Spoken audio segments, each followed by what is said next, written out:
nyo, ano ba yan? Ha?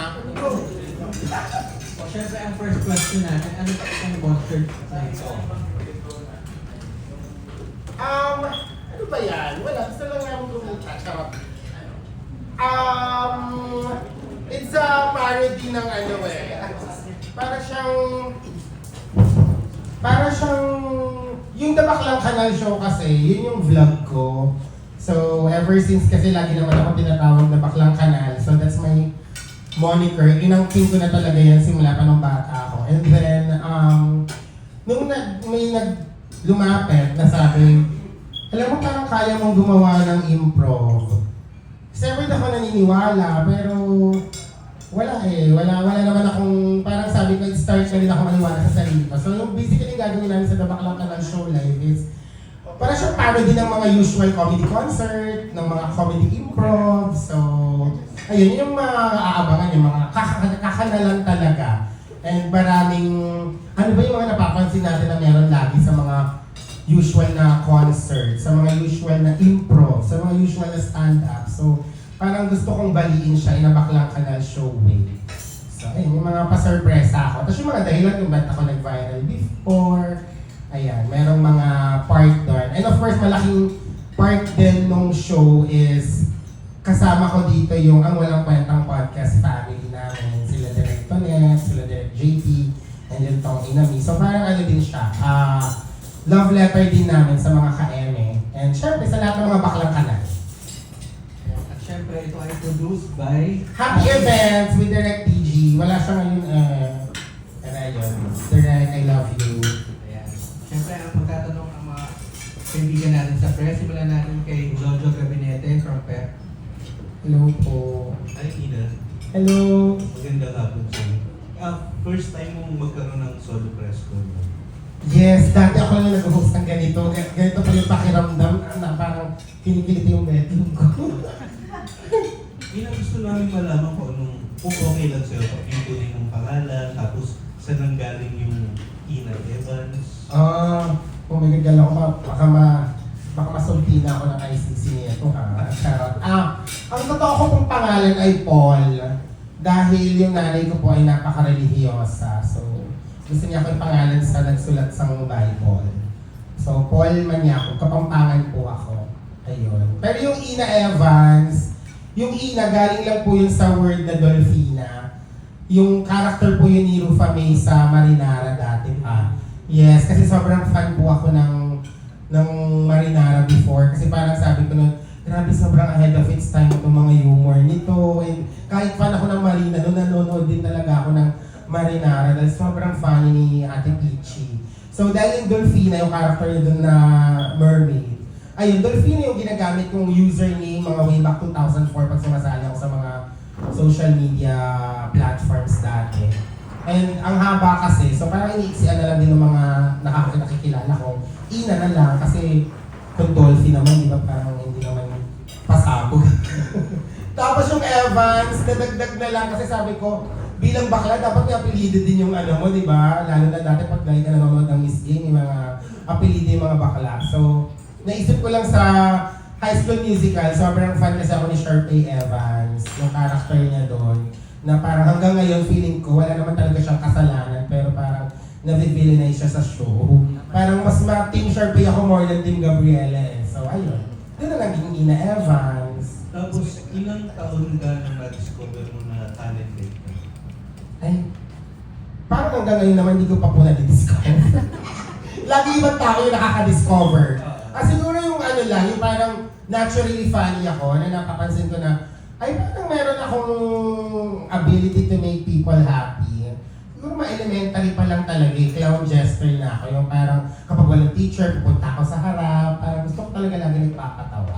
Somehow parang siya yung escape ko before, kasi sobrang ganal talaga ng buhay namin. And dahil parang ayokong laging nasa bahay, dahil sobrang squatter namin dati, feeling ko para lagi akong may kasama, para lagi akong mabelong sa certain people or sa kapitbahay, dapat funny ako para, di ba, they will take me in. Natatandaan mo kung sino yung unang tumawag sa yung baklang na sa bakit? Yes, it was my friend, patay na siya ngayon eh, sayang. So, si Miguel Ruiz, he's a very handsome guy na friend ko na parang yung mga bago pa lang yung BGC. Lagi silang gumigimik doon. Tapos, lagi akong nagsasabi sa kanya, "Oy, dalhin mo naman ako doon minsan." Tapos parang sabi niya, "Sobrang baklang kanal mo, Ina, na hindi ka bagay doon." Ganun. Tapos parang, hindi niya naman minimin yung baklang kanal as a derogatory. Pero parang sinasabi niya na sobrang loud. Kasi dati talaga nung bata ako, as in, wala talaga akong manner, wala akong mga social manner at all. So ayun, nung narinig ko yun, parang sabi ko, dapat yung term na to, totoo naman siya. Tapos hindi, parang naiano ko lang, pwede ko itong gamitin to my own advantage eh. Kasi parang ganun talaga ako growing up. Everything na binabato sa akin, mga insecurities, ginagamit ko talaga siya as a stepping stone para hindi na ulit nila magamit sa akin. So parang yung baklang kanal, nire-define ko na lang siya on my own term na it's something ratchet, unapologetic, loud, real, raw, and yun naman kasi talaga ako. So yun, lagi ko na siyang ginagamit ever since. Parang hindi ako na yung baklang kanal. Iha, karamihan sa magagaling na komedyante, malungkot ang buhay. Maraming pinagdaanan sa kaso mo, kamusta? Wala, perfect po yung buhay ko. Ganun din, syempre kasi kaya, sa totoo lang yung bahay namin dati nung bata pa ako, nasa gilid talaga siya ng kanal. So, feeling ko, sorry po sa mga kumakain, pero kaya nyo naman na yan, no? Yun. So, malungkot din po yung buhay ko talaga growing up. As in, nasa barong-barong kami, walang kuryente, walang ilaw, ganyan. So, ang buong pag-aaral ko, nakaalis lang po kami dun sa barong-barong nung nag-call center na ako nung college. Hindi din po ako graduate ng college. So, Anong course mo ba? cosmetology. No, IT po. That's good. Yes, mukha lang pong hindi talaga. Pero nakapag-aral naman po. Pero hindi po ako gumraduate kasi nagtrabaho na po ako. Tapos, ayun, pang MMK din naman, madrama din talaga yung buhay namin. Pero nagamit ko na lang talaga yung pagiging bubbly, pagiging maingay, yung pagiging komedyante as a weapon para makasurvive din sa ganung buhay. Sino nagbigay sa'yo ng malaking break para makapag-break sa showbiz?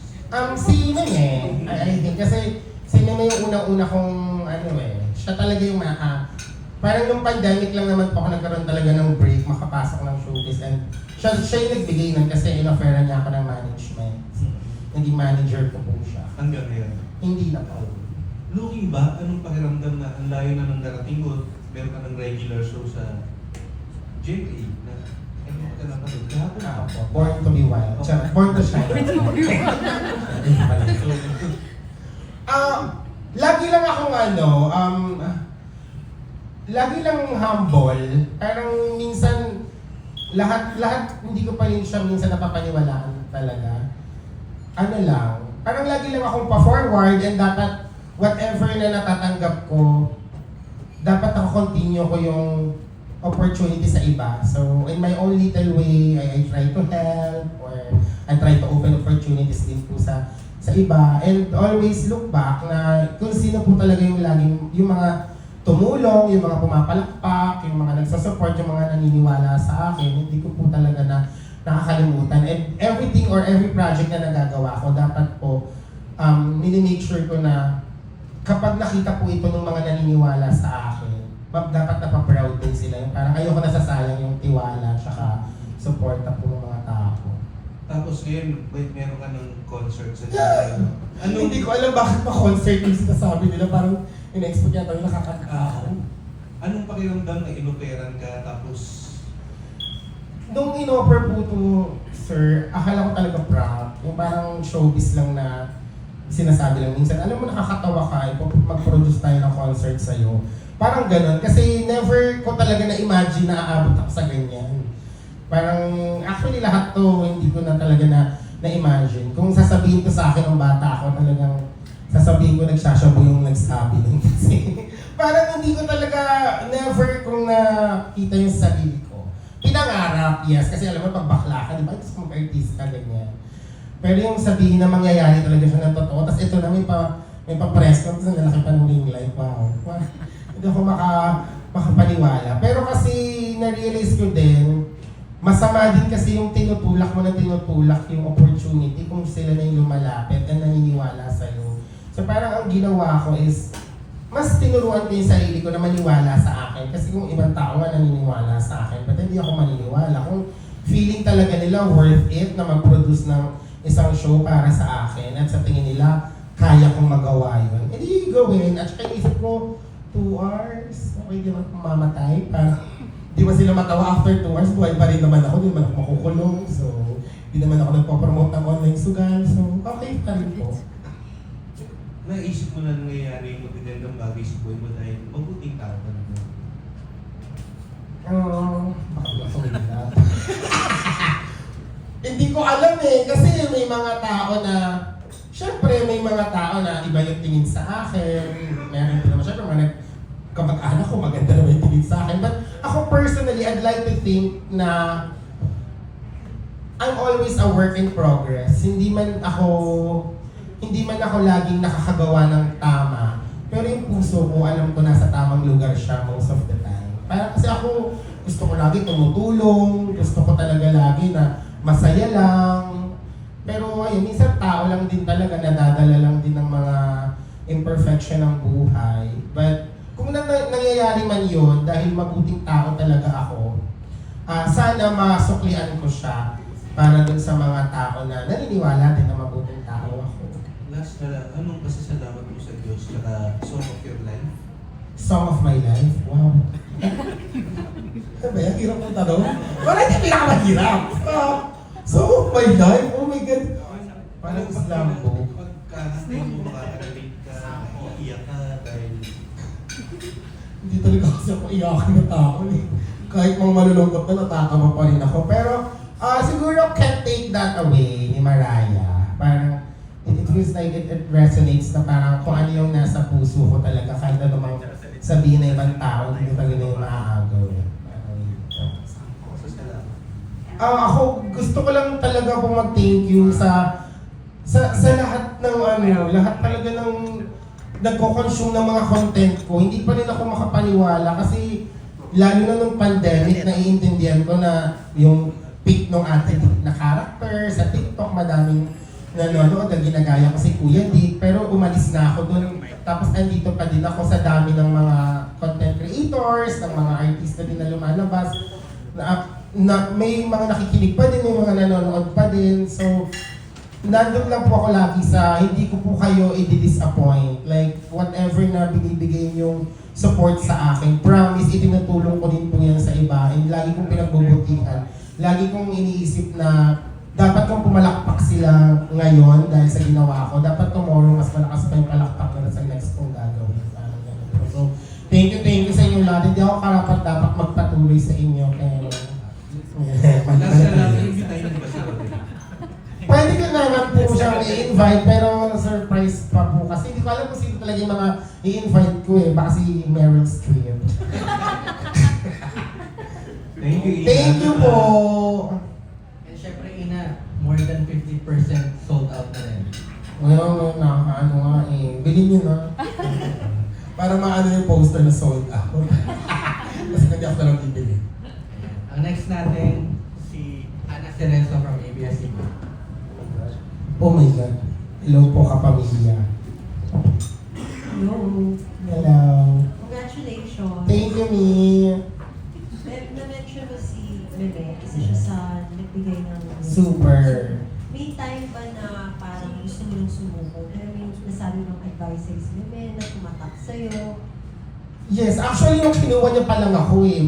Yung tanong ko agad sa kanya, Ma, bakit ako? Parang ganun yung conversation namin sa IG. Tapos parang sabi niya, a long time ago daw merong naniwala sa kanya before. Tapos parang never niya pang nasusuklian yun sa tagal. So parang gusto niya yung i-pay forward through me. So tapos talagang, oo, as in, parang for a caliber of vice, para pulutin ako sa kanal. Ang bigat lang. Tsaka yung lagi kong, yung sinabi niya sa akin before, na lagi ko rin sinasabi sa iba, kapag kunwari tumutulong ka ng, nagbibigay ka ng opportunity sa iba, lagi niya kasi sinabi niya sa akin before na maraming ilaw, malaki ang entablado, kasya tayong lahat. Tapos parang tumatak talaga yun. Hanggang ngayon, like, dala-dala ko yun na sinabi nilimi sa akin na parang hindi mo kailangang maging maramot. Tapos parang kung, di ba kung may talent ka, may talent siya, kasya tayo lahat sa stage. Parang lahat tayo may spotlight. So, ang ganda lang niya na mantra sa buhay. Para kapag nag-work ka na, nagagamit ko siya ngayon na parang kapag kunwari nakikita ko na, oh, si ganito, bago lang, pero grabe, ang dami niyang trabaho. Papalakpak ka lang. Di ba? Hindi para kasi parang yung para sa'yo dadating din. And ganoon din kapag meron kailangan ng tulong, hindi na para na, baka ma-upstage ako niyan.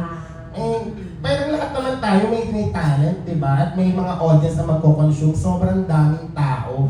Imposible naman na iisa lang yung audience nating lahat. So, ayun. Dala-dala ko lang talaga siya ngayon. Pero paano mo nakilala si Meme?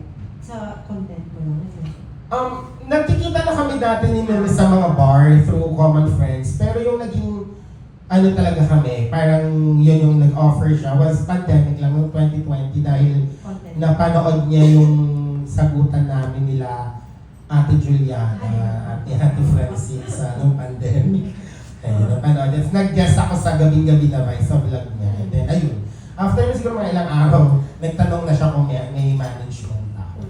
So hanggang ngayon, super helpful yung support device. Yes, I mean, I think hindi talaga ito mangyayari kung hindi niya ako talaga pinaniwalaan before. Kasi wala naman, parang wala akong makitang way para makapenetrate ng ganun sa showbiz kung hindi rin talaga ako binild up at tinulungan ni Meme. Thank you. Last na lang, ano ba yung aabangan sa Bakang Kanal Show? Ano bang humor? Ano bang kulitan? Sobrang kaya niyan and sobrang tapang. So may mga bisita po akong cartons. Hindi, actually habang ginagawa ko to, ang nasa isip talaga namin is ayoko po lumabas yung mga tao na pagkatapos ipopost ako sa Reddit, masasabihin sayang yung pera nila. Ayoko, gusto ko talaga yung paglabas nila, oh my God, sulit. Kahit ang mahal ng Meralco at Sa TikTok ba yan? Yes. Oo nga. Gusto ko po talaga na hindi masayang yung pera, na ayoko maisip nila na si Boklo nag-concert para lang perahan kami. Super saya niyan, and hindi lang naman ako ang baklang kanal. So, madami pa kung baklang kanal ngayong makikita. Kaya nga sabi ko, ang nilabas lang namin guest ay sila Directonet. Pero may iba pa akong mga kasama na magpapasaya pa ng show. Pero most naman po nung comedy show is ako pa din, yung improv ko pa din at mga kwento tungkol sa buhay ko na mga hindi ko pa nakikikwento sa ibang mga podcast, ganyan. Thank you. Thank you po. And thank you, Ana. Ang next natin ay si Romel Gonzalez from Police Files Toronto. Hi, Ina. Hello po, Sir Romel. Ang una kong tanong is, curious lang kami, bakit hindi na si Vice ang manager mo? Nung natapos na po kasi yung contract ko after 3 years, hindi na po ako na-renew yung Meme. I think hindi lang ako sure, pero parang hindi na rin po talaga siya into managing talents now. Kasi busy din kasi talaga si Meme. Pero kahit naman hindi na ako, sa kanya pa rin ako nagtatanong sa team pa rin namin. Before mis kahit ngayon nga lang, recent, this year lang, meron akong parang project na hindi ko talaga alam kung paano ko i-relate yung sarili ko. Nagtanong pa rin po ako sa Team Vice. Ganun pa din naman po pag may mga problema ko about mga billing, ganyan. Yung mga technical na hindi ko talaga alam. Sa kanila pa rin. And nag-uusap pa din naman kami ni Meme kung about once in a while. So wala naman po problema. Parang nawala lang yung manager na term. So, hindi naman kailangan magpaalaman or something? Ay, hindi naman po siguro. Kasi parang ako naman ever since simula na naging manager ko si Meme, nakatatak na sa akin na whatever I do, sana laging proud siya. Yung ayoko din yung mababastos ko si Meme or ma-disappoint siya na pag sinabi na, uy, si Ina, minanage mo yun, tapos di pa ma-disappoint. Parang ayoko naman po. Parang lagi akong forever grateful kay Meme. Sino na manager mo ngayon? Ang Panginoong Diyos na po. Hindi, wala na po. Ako na lang po. Wala naman po manager. So, ikaw, Wala naman po nag-o-offer. Tapos recently, hindi ko alam kung legit na Facebook mo yun, may post ka na parang nag-e-emote ka na masama ang loob mo sa parang mga kaibigan, akala mo susuporta dito sa show mo, pero hindi ko sinusuportahan. Pwede paliwanag mo yun. Yes, yung mga actually, ano ba yan? Pagkabak sa Instax. yung mga kaibigan ko kasi sa gimmickan, na parang, nanghihingi ng libreng ticket, nakakabwisit, di ba? Na, pag sa inuman, nag-aambagan tayo, na mas mahal pa dyan, na, ito ayaw ko suportahan. Ano lang, nahuli lang ganun yung nung araw na yun. Alam niyo naman ako ma-post talaga. Diary ko kasi talaga yung Facebook ko. Minsan nga gusto ko na i-private kasi yung Lion Here, lagi kinukuha lahat ng mga pinupost ko na lumalaki na siya lagi, nagugulat na lang ako. Pero yun lang yun. Yung mga friend ko naman tinamaan naman. So, nag-message na sila na parang kami ba yun? Sabi ko, oo kayo yun. Bibili na sila. So, all is well na po.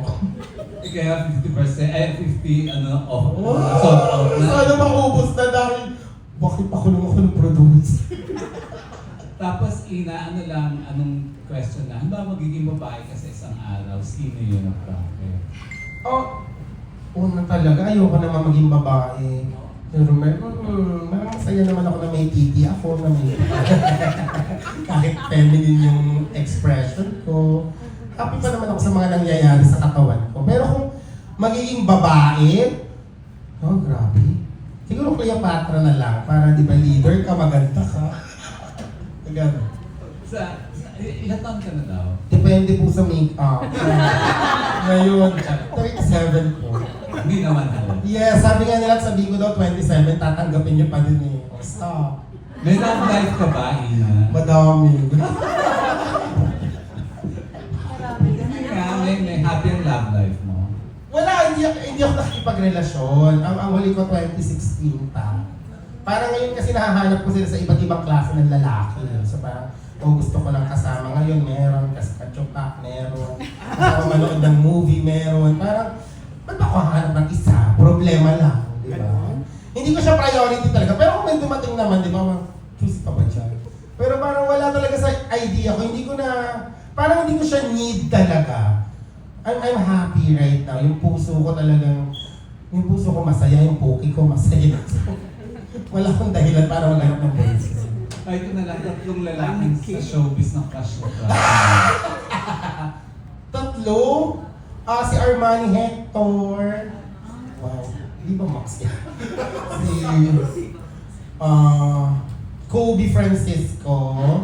Wow, cornerstone baka naman. And mga crush ko. Actually, ito lang yung mga right off the bat ko na nakikita ko kasi sa content ko. Okay, naman ang mukha ng mga to. Ang sarap panoorin. And si Kokoy de Santos. Si Kokoy lagi ko pa kasing crush kaso kami friend ko na kaya medyo nawawala ng libog ko. Thank you. Thank you po. Thank you. Thank you, Romel. Ang next natin ay si Nurse Almo from Jamie Entertainment. Oh my God, nurse. Gising mo yung pasyente. Totoong presto pala po. Akala ko M&M yung mga taga-ABS. Hello. Hello po, nurse. Sige, unang question na, bakit daw July yung concert and kailan daw ba yung birthday? Ako po, Scorpio ako so pwede na kayong magalit. October 24 po yung birthday ko talaga, United Nations Day. Actually, originally, June yan nakalagay sana for Pride. Pero meron po din kasi akong theater play. Magra-run na po siya. Opening namin this weekend and buong weekends ng June sa Illumination Studio sa Makati. So, para daw hindi ako mangarap, baka dinagyan na lang ng July. Balikan ko lang yung mga unang question. Sabi mo, MMK din yung buhay mo. Ngayon na okay ka na and successful na yung career mo. Sino pa nagsabing okay na? Hindi, kasi di ba from the Charot slams, ako. ano yung nasasabi mo sa sarili mo ngayon, looking back, and diyan ka na ngayon sa stand? Oo. Ganyan talaga kasi naiiyak ako eh. Dati po kasi, yung kami magkapatid, may blackboard ako sa barong-barong. So magdo-drawing ako doon, kinikwentuhan ko lagi yung kapatid ko. Parang yun yung pinaka-TV namin. So ina-entertain ko lang yung kapatid ko lagi. Tapos parang lagi ako may thinking na, makakaalis pa kaya kami dito. Kasi sobrang hirap talaga, like hindi kami nakakakain ng 3 beses. Papasok kami ng lukot yung damit, hindi nakakaligo. Tapos yung nanay ko iigib ng tubig sa bombero kasi yung water namin kasi libre yun. Tapos, so parang kung lumalaki ka sa ganung klase ng environment, feeling wala nang labas eh. Ang hirap talaga. Pero yung nanay ko kasi noon, lagi niyang sinasabi kahit walang baon kami, pumasok ka. Kasi kailangan maging matalino ka dahil yun lang yung way para makaalis sa hirap na to. And tumatak talaga siya sa akin pag gabi nasa ilalim ako ng streetlight, sa kanto ng street, doon ako nagbabasa, doon ako gumagawa ng assignment. Nauubos yung oras ko pag kahit minsan kahit walang pasok kasi library ako. Kung hindi ko magbasa, naglalakad ako hanggang SM Santa Mesa para nasa National Bookstore. Hindi ako mas nagbabasa ako ng mga libro doon. So, looking back, pag tinitignan ko yun ngayon, buti na lang hindi kami nag-rugby nung bata kami. Ganun yung naiisip ko, parang buti na lang yung nanay ko, yung tatay ko, pinupush kami mag-aral dati. And I think napakaganda palamura lang talaga yung mga parents ko kasi siguro mahirap na sila, di ba? Pero yung tinuro nila sa akin na mag-aral ako ng mabuti, feeling ko inaani ko siya ngayon. Na parang kasi hindi naman ako yung epitome ng sobrang ganda, di ba? Yung maganda lang ngayon. Pero yung parang nag-aral kasi ako before. So parang sabi ko kahit naman hindi ako naging artista, nakapagtrabaho naman ako, nakaalis naman kami doon. So ang sarap niya lang balikan kasi nung bata ako, hindi ko talaga na-imagine na makakaalis kami doon. As in. So ako, gusto ko sana living testament ako para sa mga iba pang baklang kanal na baka nakita din nila ako, lalo na ngayon sa panahon ng social media, napapanood nila ako. Gusto ko lang din na makita nila makakalabas ka dyan. Huwag ka na magkarami. If I may ask lang, ano na yung reaction ngayon ng parents mo, especially yung Hindi pa rin niya naiintindihan. Old school kasi yung nanay ko eh, so hindi niya nagigets yung mga minsan maglalakad kami, tapos may magpapapicture, di niya gets. Sabi niya, bakit? Pero naman siya, excited siya. Lalo na ngayon, sobrang excited niya. Nanonood siya lagi ng Deal or No Deal. Kasi sobrang favorite nila. Nasa Amerika na kasi sila ngayon.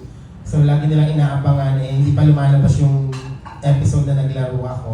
But I think, so sobrang proud lang nila. Minsan sila pa yung magme-message. Wala ka bang bagong show na pwede namin mapanood. So, ang saya.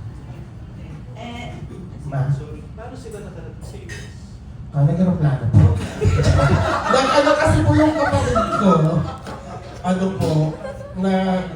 may family na po yung little sister ko na nakapangasawa po siya ng afam. So, siya po ang aim Pinay. Hindi, talagang mahal nila isa't isa. So, nung nagkaanak na po sila doon, pinetition, actually naka-petition po kami sa pinetition. Pero yung parents ko lang po yung na-approve, naka-pending pa po ako ngayon. So nauna na sila. Actually mabilis lang yung process, parang February sila natanggap. November malis na. October last year malis na po sila. Yes, hindi talaga like, God knows talagang lahat to hindi ko alam ng mangyayari sa amin. And lastly na, lagi ka lumalabas sa feed ko, sa Facebook. Lalo na yung mga social relevant issues na post mo. Hide nyo na lang po.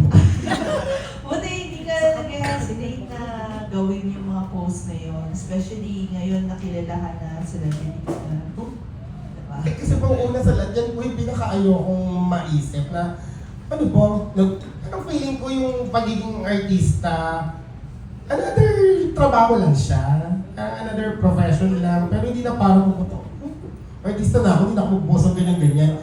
Parang ayoko nung ganun yung pa-showbiz talaga. Parang gusto ko, the Baklang Kanal is always there, and kung paano naman ako minahal, dahil loud ako, outspoken ako, ayoko bigla na ako sobrang, sino ako dyan, bigla na lang akong mayaman. Parang hindi ko talaga bet. May mga bagay. Actually ngayon, hindi naman na lahat pinapatulan ko like before eh. Meron na lang talaga minsan nahuhuli yung titik ko. Pero hindi na kasing lala. But I will always be outspoken kahit ano naman pong mangyari talaga. So, ayun. Pasensya na po minsan pa. Kasi parang prone to bashing daw pag gano'n. Eh ako naman, nasa social media na ako, wala pang Twitter. So, nung iba pa yung ano, hindi naman ako na-apektuhan talaga ng mga bashing unless, yung sinasabi na is medyo pwede na akong makasuhan kasi hindi naman totoo, di ba? Pero kung kung ano lang mga sinasabi, mga ad hominem or kasinungalingan, parang mas malakas pa rin naman yung palakpakan ng mga tao nagmamahal sa akin kaya sa mga sinasabi nilang negative. So, dahil pa lang ako sa kanila talaga, wala kong paki kasi okay, kayo yan eh. Ay, hindi pag-usapan nyo, at least nakakatulong pa kayo sa traction ko. Kasi alam ko naman yung sinasabi ko and hindi naman ako, whenever I post, most of the time, kaya ko siya laging backupan. Hindi naman yun nagagaling sa dahil fake news peddler ako, di ba, auditors ako, hindi naman ganun yung mga pinagpapopost ko na kabubuhan. So, actually, mga bobo pa ngayon ng babash. So, okay, kayo na yun. To be fair, kaya siguro may mga bash. Mas lumalabas na sa Yes, and okay lang po. Sabi ko, pag nag-comment kayo dyan, lalabas ulit yung post na yan. So, thank you po. Hindi ko na kailangan magbayad ng 65 pesos per day for the post, di ba? And last na sa akin, looking ahead, ano pa yung ina-expect mo, especially sa career? Sana wag pa rin akong umabot na mag-promote ng online sugal. So, charot. May nagsabi po sa akin, balak daw nilang gawan ako ng pelikula next year. So, sana wag lang lip service. Hindi, parang, yun, siguro starring movie. Wala pa akong film na marami na ako nagawang film, pero wala pa akong film na ako yung bida, ganyan. Yan, siguro sariling talk show, ganyan. Anything lang naman na, connected pa din sa mga ginagawa ko ngayon. Kasi, ang happy talaga. Pakiramdam ko hindi ako nagtatrabaho. So, ayun lang. Thank you. Thank you din po. Ang next natin si Rose Garcia. Hi, Rose.